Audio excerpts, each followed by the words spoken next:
Hi everyone, Jen Musselman here, Transitional Life Coach, coming at you today on a subject, a title called Vulnerability. Now, don't push the stop button or the pause button. I'm going to keep it brief, but it is something right now because of this virus, the crisis that's going on. There is a collection of vulnerability bubbling up to the top. And if it's something that you choose not to deal with, then it's probably coming out in some really negative ways. So vulnerability, when I say that word, obviously brings up negative emotions. We think of fear, we think of uncertainty, maybe weakness, shame, guilt. That's our vulnerable side. What we tend to forget or not even realize is once we can deal with our vulnerable side, shame, the guilt, the grief, we are given a gift, the best birthday gift you ever received. Avocado! Thanks! Or really the last chapter of a book that just you'll never forget. Once we uncover that or unlock that, then we are able to experience more joy, happiness, empathy, these other great positive attributes. So vulnerability doesn't just have to mean negativity. It's getting through that to come up with the joy. And how do we do that? Well, we talk about it. We dig deep. We talk to a friend. We talk to ourselves. We journal it. We say gratitude or do a gratitude practice. Talk to a life coach. I'm sure in your life right now, and maybe it's you, which give yourself a huge pat on the back, but you know people, or maybe you are one, that have dealt with your vulnerability, have dealt with your vulnerable issues. They're going to keep coming up throughout life, through life's ups and downs. But you know those type of people that you meet, they're not going to come up to you and say, hey, I'm Jen, I have dealt with my vulnerability. No, you'll just know because they walk the walk. They love wholeheartedly, no guarantees. Practice joy and gratitude. They don't try to live up to anyone's expectations. They face their imperfections with courage. Yes, we are imperfect. And they're just more their authentic self. So we all have those people in our lives, and hopefully that's ourselves or what we're working towards. If you're trying to not deal with your vulnerable side, you're trying to numb it, so you're not very empathetic, you can use tactics like blaming. That's a numbing tactic. You can blame others. You can also numb it by doing anything excessively, whether that's drinking, drugs, working out, concentrating on what you're eating excessively. Whenever you're doing something to numb that, it's not just going to go right to that vulnerable area. It's not going to go right to that anxiety, that stress. It's also going to numb other areas of your life, which bring you joy and happiness.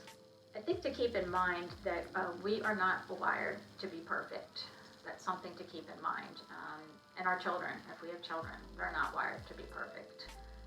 We are wired to struggle. We are wired to stumble and get up and face it. But as parents especially, we tend to want our children, hope our children to be perfect. We want the best for them. We might not outright say that we want them to be perfect, but these are all of our vulnerabilities that are coming through that we tend to project on our children at times. And even if you don't have children, you might do this to others, to your significant other, to your own parents, to a friend. I'm going to give you just a quick example of this, where you're in a situation and you're not being vulnerable. Instead, you're putting guilt or shame or something onto the other person. You're not being empathetic. So my son was applying to grad school. And sometimes when you apply to grad schools, you go for almost like a welcoming day and mass interview. You split out into smaller groups after that initial orientation. And so he wasn't living at home at the time. He goes to the interview, calls my husband and I afterwards to let us know that it took longer to get there than expected due to traffic. When he showed up, the orientation portion had already started, so he had to go and open the auditorium door and kind of have that phase where everyone kind of turns to look because you're the last one to come in. And he also noticed at that point that, oh my God, everyone is wearing suits or dresses or suits and ties, etc., and he's not. So he shares this situation. He's confident enough about himself to share all this with us.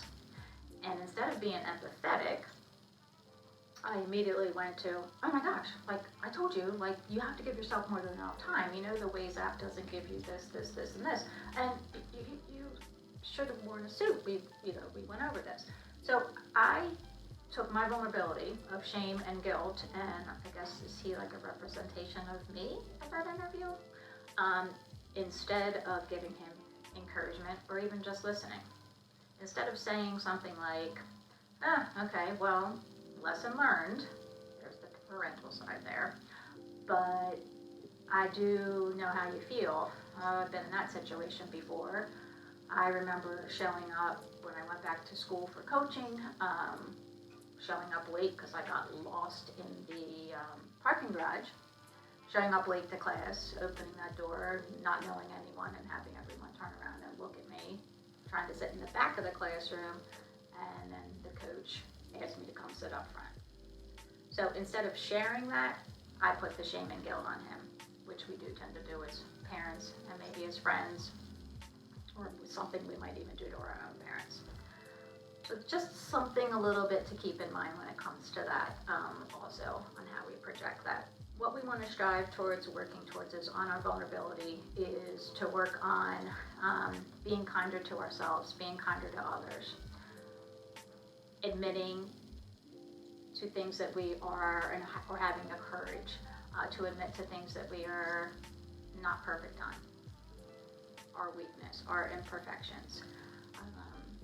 Journal, gratitude, joy, love wholeheartedly, generously, with no guarantees. I would like to read you a quote. Sorry, I don't have it memorized, but it's from an inspirational speaker that I really, really like, Brene Brown. And it goes something like, vulnerability is not about winning or losing.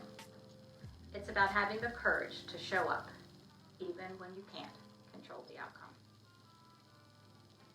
I wish you guys all the best. Can't wait to talk to you soon.